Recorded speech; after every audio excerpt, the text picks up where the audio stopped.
ಕಾಂಗ್ರೆಸ್ನೊಳಗೆ ಉರಿ ಸೃಷ್ಟಿಸಿರುವಂತಹ ಕುರ್ಚಿಯ ಮಿರ್ಚಿ. ಸಿಎಲ್ಪಿ ಸಭೆಯಲ್ಲಿ ಯತೀಂದ್ರ ಮಾತು ಪ್ರಸ್ತಾಪವಾಗುವಂತಹ ಸಾಧ್ಯತೆ ಇದೆ. ಇವತ್ತು ಸಿಎಲ್ಪಿ ಮೀಟಿಂಗ್ ನಡೆಯುತ್ತೆ. ಬಹುಶಃ ಕೆಲವೇ ಕ್ಷಣದಲ್ಲಿ ಆರಂಭ ಆಗುತ್ತೆ. ಬಣ ಬಡಿದಾಟಕ್ಕೆ ಕಾರಣವಾಗುತ್ತಾ ಸಿಎಲ್ಪಿ ಮೀಟಿಂಗ್. ಸಿಎಲ್ಪಿ ಮೀಟಿಂಗ್ ನ ಕರೀತಾ ಇರೋದು ಅಧಿವೇಶನದಲ್ಲಿ ಬಿಜೆಪಿಯನ್ನ ಯಾವ ರೀತಿ ಎದುರಿಸಬೇಕು, ಜೆಡಿಎಸ್ ನ ಯಾವ ರೀತಿ ಎದುರಿಸಬೇಕು ಅನ್ನುವಂತಹ ಕಾರಣಕ್ಕಾಗಿ. ಆದ್ರೆ ಕಳೆದ 2 ದಿನಗಳಿಂದ ನಿನ್ನೆ ಹಾಗೆ ಇವತ್ತು ಬೆಳಗಾವಿಯಲ್ಲಿ ಆಗಿರುವಂತಹ ಬೆಳವಣಿಗೆ, ಎರಡೂ ಬಣಗಳಿಂದ ಬಂದಿರುವಂತಹ ಹೇಳಿಕೆ ಬಣ ಬಡಿದಾಟಕ್ಕೆ ಕಾರಣ ಆಗ್ಬಿಡ್ತಾ ಸಿಎಲ್ಪಿ ಮೀಟಿಂಗ್ ಅನ್ನುವಂತಹ ಕುತೂಹಲವನ್ನ ಮೂಡಿಸಿದೆ. ಯತೀಂದ್ರ ವಿರುದ್ಧ ಡಿಕೆ ಬಣದ ಕಿಚ್ಚು ಸಿಎಲ್ಪಿ ಸಭೆಯಲ್ಲಿ ಸ್ಫೋಟವಾಗುತ್ತಾ? ಸಿಎಲ್ಪಿನಲ್ಲಿ ಒಗ್ಗಟ್ಟಿನ ಪಾಠನ ಅಥವಾ ಬಣ ಬಡಿದಾಟನ? ಯತೀಂದ್ರ ಜೊತೆ ಮಾತನಾಡ್ತೀನಿ ಅಂತ ಹೇಳಿ ಈಗಾಗಲೇ ಕೆಪಿಸಿಸಿ ಅಧ್ಯಕ್ಷರು ಆಗಿರೋ ಡಿಕೆ ಶಿವಕುಮಾರ್ ಹೇಳಿದ್ದಾರೆ. ಸಿಎಲ್ಪಿ ಸಭೆಯಲ್ಲಿ ಯತೀಂದ್ರ ಜೊತೆ ಚರ್ಚೆ ಮಾಡ್ತಾರ ಡಿಕೆ ಶಿವಕುಮಾರ್. ಇನ್ನು 10 ದಿನಗಳ ಕಾಲ ಅಧಿವೇಶನ ಇದೆ. ಆದ್ರೆ ಪಕ್ಷದ ಒಳಗಡೆ ಸಮಾಧಾನ ಇರುತ್ತಾ ಅನ್ನುವಂಥದ್ದೇ ಪ್ರಶ್ನೆ. ನಮ್ದು ತಿಳಿಯಿದೆ. ನಾನು ಚೀಫ್ ಮಿನಿಸ್ಟರ್ ಅಲ್ಲಿ ಯಾವ ತರದ ಭಿನ್ನಾಭಿಪ್ರಾಯ ಹಿಂದೇನೂ ಇಲ್ಲ, ಇವತ್ತು ಇಲ್ಲ, ಮುಂದೇನೂ ಇಲ್ಲ. ಅವ್ರು ಏನ್ ಹೇಳಿಕೆ ಕೊಟ್ಟಿದ್ದಾರೆ ಅನ್ನೋದು ನನಗಿನ್ನ ಅರ್ಥ ಇಲ್ಲ. ಅರ್ಥ ಆಯ್ತಾ? ನಾನು ಅವ್ರ ಹತ್ರ ಮಾತಾಡ್ತೀನಿ.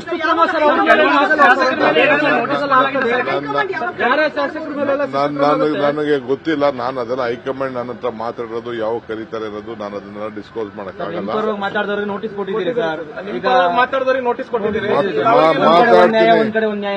ಖಂಡಿತ ಮಾತಾಡೋಣ.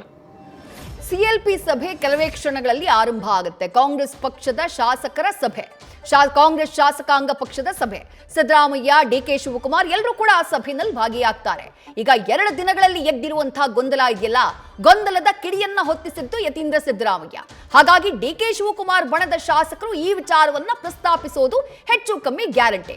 ಬೇಳೂರು ಗೋಪಾಲಕೃಷ್ಣ ಅವರೇ ಮಾತನಾಡುವಂತಹ ಸಂದರ್ಭದಲ್ಲಿ, ಮಾಧ್ಯಮಗಳಿಗೆ ರಿಯಾಕ್ಟ್ ಮಾಡುವಂತಹ ಸಂದರ್ಭದಲ್ಲಿ ಈ ವಿಚಾರವನ್ನ ಪ್ರಸ್ತಾಪ ಮಾಡಿದ್ರು. ಹೈಕಮಾಂಡ್ ನಾಯಕರು ಹೇಳಿದ ಮೇಲೆ ಎಲ್ಲರೂ ಬಾಯಿ ಮುಚ್ಕೊಂಡಿರ್ಬೇಕು. ಏನೇ ಚಟ ಆಯ್ತು ಅದನ್ನ ಆ ನಂತರದಲ್ಲಿ ಎಲ್ಲರೂ ತೀರಿಸಿಕೊಳ್ಳಿ.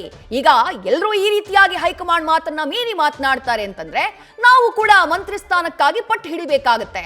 ನಾನು ಇದನ್ನ ಸಿಎಲ್ಪಿ ಸಭೆನಲ್ಲಿ ಖಂಡಿತವಾಗ್ಲೂ ಪ್ರಶ್ನೆ ಮಾಡ್ತೀನಿ ಎಂದ್ರು. ಆ ರೀತಿ ಪ್ರಶ್ನೆ ಮಾಡೋದಕ್ಕೆ ಎರಡೂ ಬಣಗಳು ಕೂಡ ಸಿದ್ಧವಾಗಿದ್ದಾವೆ. ತಮ್ಮದೇ ಆದಂಥ ತಂತ್ರಗಾರಿಕೆಯನ್ನ ರೆಡಿ ಮಾಡ್ಕೊಂಡಿದ್ದಾವೆ, ಸ್ಕ್ರಿಪ್ಟ್ ಅನ್ನ ರೆಡಿ ಮಾಡ್ಕೊಂಡಿದ್ದಾವೆ. ಹಾಗಾಗಿ ಇವತ್ತು ನಡೆಯುವಂತಹ, ಕೆಲವೇ ಕ್ಷಣದಲ್ಲಿ ನಡೆಯುವಂತಹ ಕಾಂಗ್ರೆಸ್ನ ಶಾಸಕಾಂಗ ಪಕ್ಷದ ಸಭೆ ಬಣ ಬಡಿದಾಟಕ್ಕೆ ಸಾಕ್ಷಿಯಾಗುತ್ತಾ? ಹೊತ್ತಿದ್ದಂತಹ ಕಿಡಿ, ಈಗ ಹೊತ್ತಿರುವಂತಹ ಕಿಡಿ ಜ್ವಾಲಾಮುಖಿಯಾಗುವಂತಹ ಸಾಧ್ಯತೆಯನ್ನ ತಳ್ಳಿ ಹಾಕೋ ಹಾಗಿಲ್ಲ. ಹಾಗಾಗಿ ಈ ಸಿಎಲ್ಪಿ ಸಭೆಯಲ್ಲಿ ಎರಡೂ ಬಣದ ಶಾಸಕರನ್ನ ಸಿಎಂ, ಡಿಸಿಎಂ ಯಾವ ರೀತಿ ಸಮಾಧಾನ ಮಾಡ್ತಾರೆ ಅನ್ನುವುದು ಸದ್ಯಕ್ಕಿರುವಂತಹ ಕುತೂಹಲ. ಯಾಕಂದ್ರೆ ಇನ್ನೂ 10 ದಿನಗಳ ಕಾಲ ಅಧಿವೇಶನ ಇದೆ. ಆ 10 ದಿನಗಳ ಕಾಲ ಬಣ ಬಡಿದಾಟವನ್ನ ಪಕ್ಕಕ್ಕಿಟ್ಟು ವಿಪಕ್ಷವನ್ನ ಸರ್ಕಾರ ಎದುರಿಸಬೇಕು. ಹಾಗಾಗ್ಲಿಲ್ಲ ಅಂತಂದ್ರೆ ಸರ್ಕಾರದ ಒಳಗಿರುವಂತಹ ಬಣ ಬಡಿದಾಟ ಅಧಿವೇಶನದಲ್ಲಿ ವಿಪಕ್ಷಗಳಿಗೆ ಆಹಾರ ಆಗುವಂತಹ ಸಾಧ್ಯತೆ ಇದೆ. ಈಗಾಗಲೇ ಆ ವಿಚಾರ ಇವತ್ತೂ ಸದನದಲ್ಲಿ ಪ್ರಸ್ತಾಪ ಆಯಿತು ವಿಪಕ್ಷ ನಾಯಕ ಆರ್ ಅಶೋಕ್ ಅವರಿಂದ.